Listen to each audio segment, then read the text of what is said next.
Hey, what's happening, everybody? I'm Larry Roberts, and this is another episode of the Readily Random Podcast. Hey, you could be larger than life, bigger than the world, living out the hopes and dreams of every boy and every girl. You could fly high. Today I've got Adam LEEN, and he is here to talk to us about what we can do to start laying the foundation of a strategy. You know, so many times we go into business for ourselves, or we go into just about anything. And if you're like me, you go in all willy-nilly and go, I'll figure it out on the way there, right? But the problem is if you're doing that with an investment in your business, right, you may have a difficult time getting where you need to go unless you have a proper strategy in place. And that is Adam's goal. And so with that, I'm going to let Adam expand on this. He's the pro. I'm just the podcast host. So Adam, thank you so very much for joining me today. Welcome to the show. Oh, thank you so much. I'm really excited to be here. That's awesome, because I'm excited to have you here and talking about strategy. You know, I did mention before the show that I still have a full-time job, but I do have a strategy to get the podcast rocking, and that strategy is already in play. Because I'm 46, and I say that just about every episode because I can't believe it, so I have to hear it back. But so I have learned over the years that I personally can't just jump in all willy-nilly and hope for the best. I've done that a lot of times, and I still report to a boss. So it didn't work out several times. But hopefully you can shed some light on things for us. And how did you get into this? How did you determine that this was the career path that you wanted to pursue? Yeah. So, honestly, I graduated college and became an accountant because I had a degree in accounting, and that's what I was supposed to do. Got into it. Within a few months, I realized that it just wasn't for me. Right. It wasn't a good fit. But I wanted to have my own business and start my own business. So I actually did. This is in 2006. I started a business, e-commerce business, and ran that while I had my day job for a few years. And then after about 3 years, I was able to leave my day job because the business was growing. Sales-wise, it was growing. And it was time to leave, and I focused on that full time. Business was going great sales-wise, profit-wise, not so much. And it was frustrating because, as we all know, you start a business because, you're great at a craft. You're good at something. So a dentist starts a business because they're great at dentistry. They're an expert at dentistry. And a heating and air person starts a business because they know heating and air. The list goes on. Most businesses that start in the country are service-based businesses precisely for that reason. So anyways, I knew the product I was selling, and I was working but here's the problem. I was working so much in the business and on the operation of the business because that's what I knew, that I failed to work on the business, on the things that matter. And as an accountant, I should have known this. Obviously this is part of how I turned this around, but the things that matter in a business are profit, which leads to cash flow. That's the whole reason why anybody should have a business, is so that it could sort of be like this machine that sits in your garage that spits out cash. You want your business to spit out cash. Whatever you do with that cash is up to you. You can give it away. You can reinvest it back into your business. You can save for retirement, whatever. But the whole point of the business is to be a cash generating machine.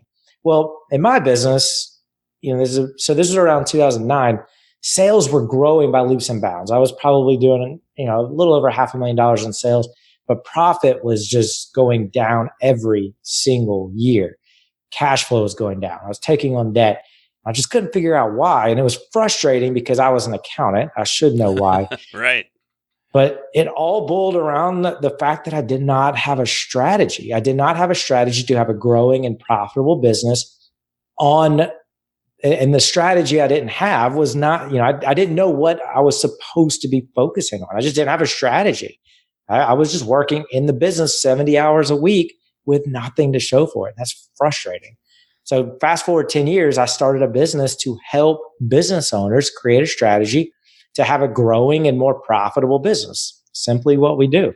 So, do we all need to become accountants? Is that what your is that your strategy? Oh, goodness, no. Most business owners, in fact, 99% of business owners need to stay focused on their craft because that's what they're good at. That dentist, I want to go to a dentist that is getting better and understands their craft. But the fact remains, he or she still owns a business. So they've got to spend their precious time that they're working on their business on the things that really matter. And there's really not that many things that matter, but most business owners are actually not focused on those things. They're focused on a million other things, which is why they're working 70 plus hours a week and just burning the candle at both ends.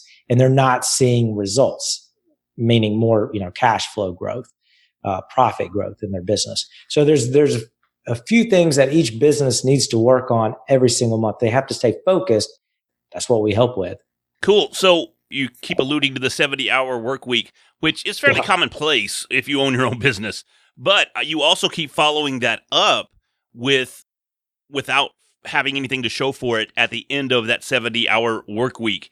And I think that is a very critical differentiation of the 70-hour work week that most entrepreneurs find themselves putting in every week as compared to those that have a strategy in place and continue to work that strategy and continue to make headway and improve in their business day to day because of this strategy.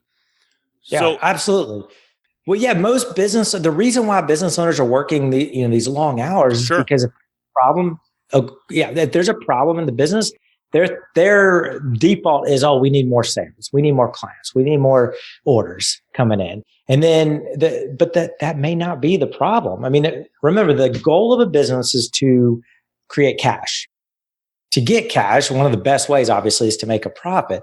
So it may not be a sales problem. Like, for example, I have a client in Florida that they're doing they were doing a little over 1.2 million in sales, but they had a loss last year.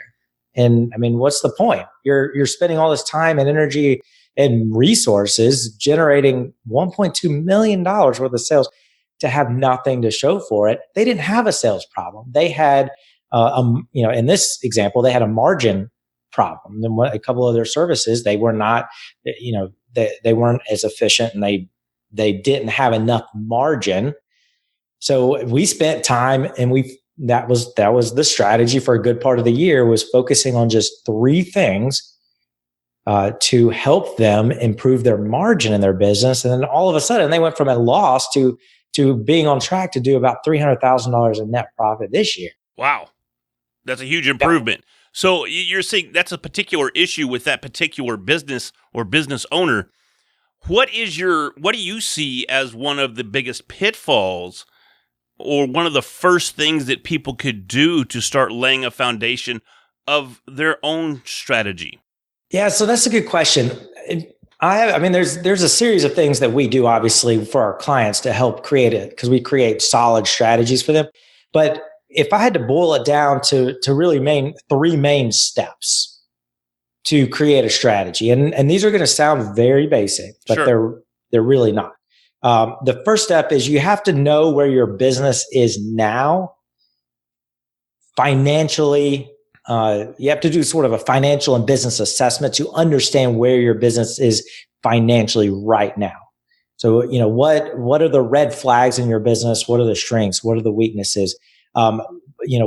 What are your trends with sales? What are your trends with your gross profit for your service or product? What are your trends with your expenses, with your net profit, with your cash flow? You have to understand, you have to do sort of a overall business assessment and financial assessment on your business. And of course, it's more of an art than it is a science, but you have to truly understand where you are. Most businesses have bookkeepers and they have accountants that will do their books, and they'll give the business owner, an income statement and their balance sheet maybe every month. And the business owner will be like, great. Oh, look, there's a profit. And they'll sort of, put those documents to the side. And there's really no in-depth analysis as to what's going on in their business. Let me ask you this before we move to the next one. What Yeah. rough percentage-wise, where do you find people that really know their business as compared to people that think they know their business? Would you say 75% really think they know their business and only 25% know? Or could we reverse that number? Man. I highly doubt it. Do you see? No, I think it's more. I think it's like 85 to 90%. Everybody knows how much is in their bank account, and that's usually their gut feel for how things are going. Right. Are they busy? Do we have money? Can we make payroll? But those are the types of things that will keep you with a job that you own instead of a business that you can own. Like for example, I have another client that bought a franchise about 13 years ago, and he came to me a couple of years ago and said, I've owned this thing for a decade and there's literally nothing to show for it. I would have been better off getting a job, and I would have had a lot less stress. And so these business owners are just working tirelessly in their business, and just they essentially have a stressful job that they happen to own. Why do that? You might as well go get a job somewhere else. You want your business to be a cash producing machine. And there's certain things that you've got to do to make sure your machine is well oiled and running. That's the bottom line. And a lot of these business owners just don't know what that is or even where to start, because that's really not why they got into the business. They got into the business because they're great at a craft. Now, would you recommend, and here we are, we're stuck on talking about money, which I don't mind. I happen to like money quite a bit. Yeah. But do you think that it would behoove a business owner to have a bookkeeper / accountant that they don't know? Granted, they've vetted them and they realize that they are a true professional. They know what they're doing as far as bookkeeping, accounting, that sort of thing goes. But instead of, because I see it a lot of times with entrepreneurs and home-based businesses where the books are done in-house as well. The wife does the books and prints out reports, and the husband's like, or vice versa. The husband may print out the reports for the wife, because I know my wife, she handles all our bills. So, because if she did, we wouldn't have any money. But see, I love money. But do you think maybe you need someone that is detached from a direct relationship to the individual business owner? Do you think that's a safe route to take, or do you see that home-based businesses, etc., even with keeping the books inside, are still just as viable if you're honest with yourself? Well, yeah, no, that's a good question. And there's a couple things I would like to point out. One, whoever does your books, they just need to be done correctly. And you brought up a good point. A lot of people's spouses or the office manager does the books just because, by default, they're good with, details and whatnot. Mm-hmm. So they do the books, but they're really a lot of my clients, a lot of business owners I see who have in-house bookkeeping or their spouse does it, it's really not done correctly. Mm-hmm. And so, if you put bad data in, you're going to get bad data out. And as a business owner, you've got to have correct and accurate data to make managerial decisions. You've got to do that. Now, the question of whether or not it can be in-house or out-of-house, I think it's fine as long as whoever's doing it knows what they're doing. So if your spouse or office manager, whoever's doing the books, and if they're not the best at it, and that may not be their skill set, or if they have potential, they should definitely go take, courses. QuickBooks, I know, has several courses you can get certified or whatnot. They just have to be done correctly. Now, the third sort of point on that is that every business has to have a accountant or bookkeeper that does the books. That's the bare minimum. A great bookkeeper, a great accountant will help the business owner create, sort of a strategy, sort of like what I'm talking about, and strategize for the future. But most bookkeepers and accountants don't do that because that's not what they're getting paid for. They're not getting paid to help create strategy and to grow the business, they're getting paid to record what happened in the past.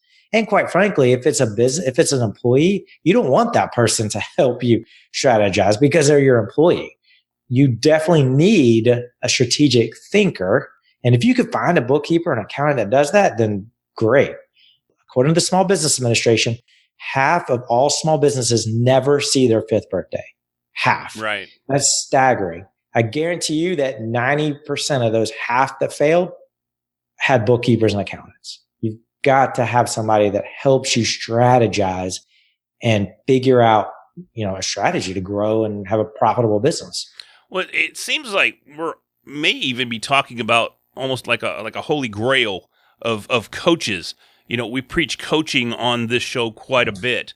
I'm a big believer in coaches. I had a coach to write my book. I have a coach helping me write my course right now. I have coaches that just coach me when I want to cry and go, why can't I do podcasting full time? This is ridiculous. So coaches are great. But if I had a coach that could also strategize my finances and my profitability or the next steps I could do to be the podcast king, that would be awesome. But is it difficult to find someone that can fit all of those roles? So that's a good question. In terms of a financial coach, so essentially that's what we do. We have two services. One is we provide workshops to help business owners create a strategy, but then we also have financial guides to help do exactly what you're talking about. We meet with our business owners once a month. Our clients who own businesses once a month, we analyze their financials and we come to them and say, hey, here's the 3 to 5 things that we think you need to work on this month to have a growing and more profitable business. So the workshops are sort of like, we'll train you how to create your own strategy, whereas the financial guides, we'll actually do it for you on a monthly basis. And now, by guide, you're talking about a human being that I speak with and work with as a guide / coach, not a booklet or guide in that arena there. Oh, yeah. Sorry. No, you're fine. Live person. You gotta Larryfy anything you say because you gotta dumb it down, and you gotta dumb it down for me. So, and that's a great service that you provide, and I think it's extremely beneficial. I'm sitting here thinking of a couple of friends of mine that own businesses that could definitely use that sort of help as well.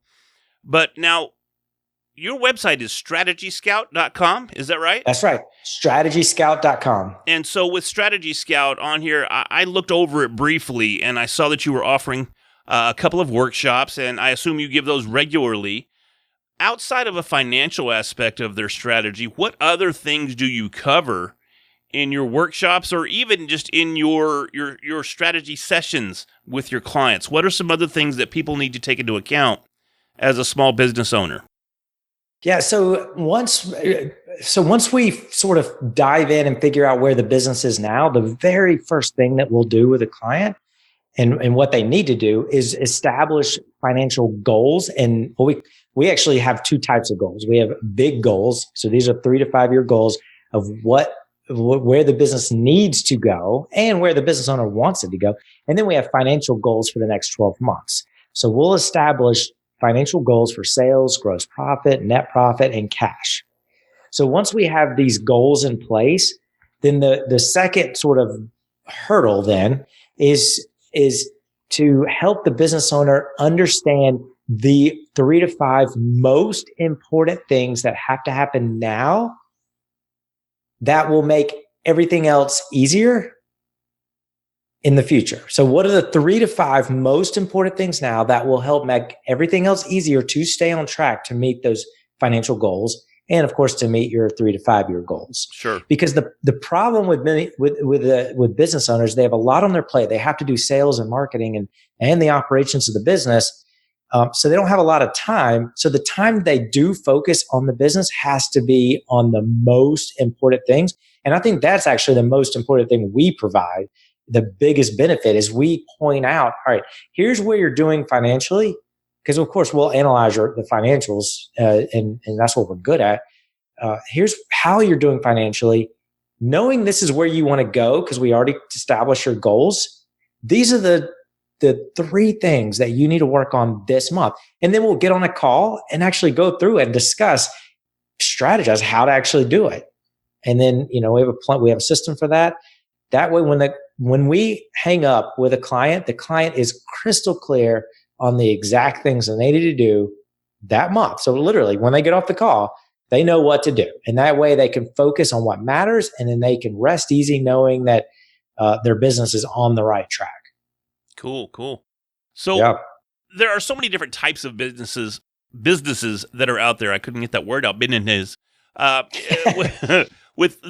From service businesses to food businesses to, or those might be restaurants, or they may be catering. Who knows? We'll call it a food business. And then there's podcast business, there's advertising business, there's all these different businesses that everybody already knows. Is the strategy at the conceptual level? Meaning, can you take your strategies that you normally work and apply them to essentially any business model? Yeah, the short answer is yes, because we have a framework for creating a strategy. And the framework all depends on where the business is currently, where the business wants to go. That's it. And so that we help figure out where the business is currently and where the business wants to go.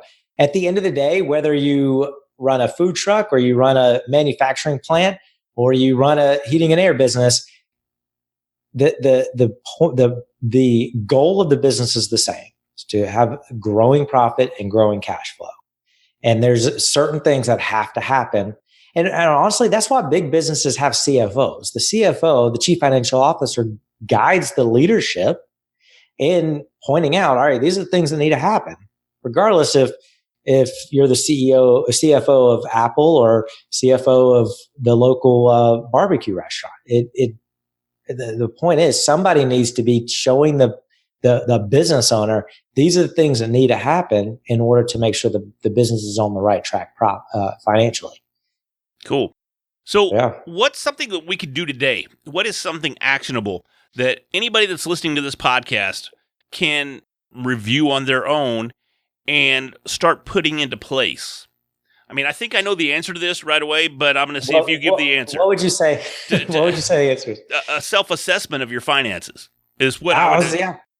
Look, absolutely. I'm so smart. I was going to say this. Yeah. I mean, I was going to say the exact same thing. Most people are intimidated by the financials, and you shouldn't be. It's really, once you understand conceptually what they are, it's real easy. I mean, your income statement is literally your sales minus your expenses equals your profit. That's it. So I would literally go online to your QuickBooks or whatever accounting software you use and download an Excel spreadsheet, your income statement for the past 24 months. And then have each month in a column. I mean, you could do this really easily with QuickBooks, each month in a column, and then just start noticing trends. Okay, that's step 1. Step 2 is take all your expenses. So any cost of sales, any other expenses like rent and insurance and whatnot, and then make them a percentage of sales. And so what we're doing is turning those numbers, those dollars into percentages so you could compare apples to apples. And here's an example. If in January your payroll was 30%, but in February your payroll was 50%, that's a huge red flag, but you can easily tell that by looking at a percentage more than you can a number. And that's what we call common sizing your financials. But just that step, those 2 steps alone will be an eye opener.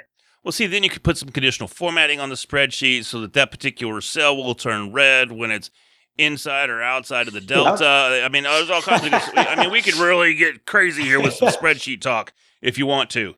So, but I think that's probably not the best topic for a podcast. But so, Adam, if you would, let's start wrapping this thing up. Is there anything that you want to leave us with specifically outside of what we've already discussed? Yeah. So we briefly talked about how to create a strategy, and actually put together the exact 9 steps that we use to create a strategy for our clients. So, I mean, I would like to offer that to anybody that's listening. I created a special website just for you guys. So strategyscout.com/readily random. There's a click, just enter your email address, and the system will automatically send you the 9 steps to creating a strategy. And then there's also my calendar. So if anybody wants to just get on a 15-minute call and just talk, I love talking to business owners. So that's on that website as well. strategyscout.com/readily random. That is awesome. We have our own website, folks. No, we already have a website. So, but I think we do. It was down this morning, so I don't know if it's back up yet or not. Yay, GoDaddy! I don't mean to. Yeah, GoDaddy. Yeah, but anyway. So, well, Adam, it's been awesome having you here. But do you have any other contact information that you want to leave with us, or is strategyscout.com the best spot to get you? Yeah, I mean, strategyscout.com has my email, my phone number, and calendar on it. But yeah, if anybody wants to email me directly, it's adam@strategyscout.com. Man, so complicated. I know. We need to talk about a strategy for you to simplify your approach on podcasts. So, but we'll talk about that off the air. So, yes. Well, all right, man. Well, again, I really appreciate you taking the time to come on the show and talk to me about strategizing for your business. Oh, man. Thank you so much for having me. I know beyond a shadow of a doubt, it's something that everybody can get some value from. And if we would only take a step back and be able to look at our own faults, yeah, watch that F word, faults. I don't like looking at mine, but, we all have them. And to really start building a strategy, we have to first and foremost be honest with ourselves and where we're at. And I think if we were to do that on our own, feel free to jump in here and correct me if I'm wrong.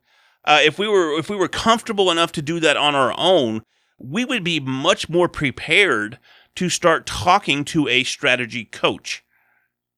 Yeah. I mean, I'm a big fan of I'm a big fan of just getting as much business acumen. I mean, just by listening to this podcast, you already have a leg up. Anybody, there's tons of books out there on business and financial. One of my favorites is called Financial Intelligence for Entrepreneurs. I mean, there's so many things that business owners can do, but of course they're just strapped for time because, as you know, it's hard.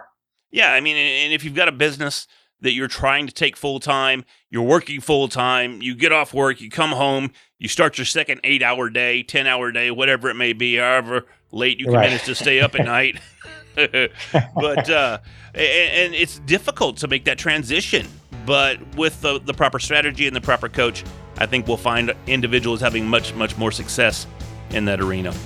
Absolutely. Thanks, Adam. Let me wrap this up and I'll be right back with you. All right. Hey everybody, it's been another awesome episode of the Readily Random podcast. And remember, hey, if you want to start a podcast, check out my book, 1 + 1 = Podcast, where I simplify the equation of podcasting success. See how smooth I said that? You'd think I've said it before. I don't know. All right, guys. Thanks a lot. We'll talk to you next week. Bye. You could be larger than life.